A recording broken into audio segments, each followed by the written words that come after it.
Chapter 12.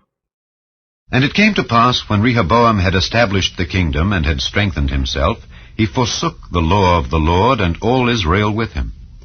And it came to pass that in the 5th year of King Rehoboam, Shishak, king of Egypt, came up against Jerusalem, because they had transgressed against the Lord, with 1,200 chariots and 70,000 horsemen. And the people were without number that came with him out of Egypt, the Lubims, the Sukkiims, and the Ethiopians. And he took the fenced cities which pertained to Judah, and came to Jerusalem. Then came Shemaiah the prophet to Rehoboam and to the princes of Judah that were gathered together to Jerusalem because of Shishak, and said unto them, Thus saith the Lord, Ye have forsaken me, and therefore have I also left you in the hand of Shishak. Whereupon the princes of Israel and the king humbled themselves, and they said, The Lord is righteous. And when the Lord saw that they humbled themselves, the word of the Lord came to Shemaiah, saying, They have humbled themselves, therefore I will not destroy them, but I will grant them some deliverance. And my wrath shall not be poured out upon Jerusalem by the hand of Shishak.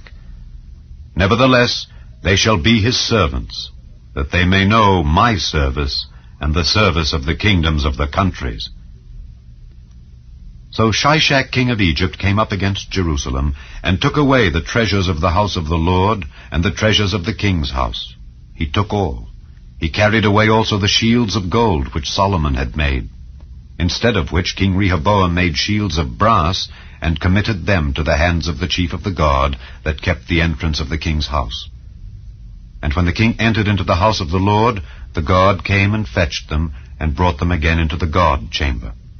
And when he humbled himself, the wrath of the Lord turned from him, that he would not destroy him altogether. And also in Judah things went well. So King Rehoboam strengthened himself in Jerusalem and reigned. For Rehoboam was 41 years old when he began to reign, and he reigned 17 years in Jerusalem, the city which the Lord had chosen out of all the tribes of Israel to put his name there. And his mother's name was Naamah, an Ammonitess. And he did evil, because he prepared not his heart to seek the Lord. Now the acts of Rehoboam, first and last, are they not written in the book of Shemaiah the prophet, and of Iddo the seer, concerning genealogies? And there were wars between Rehoboam and Jeroboam continually.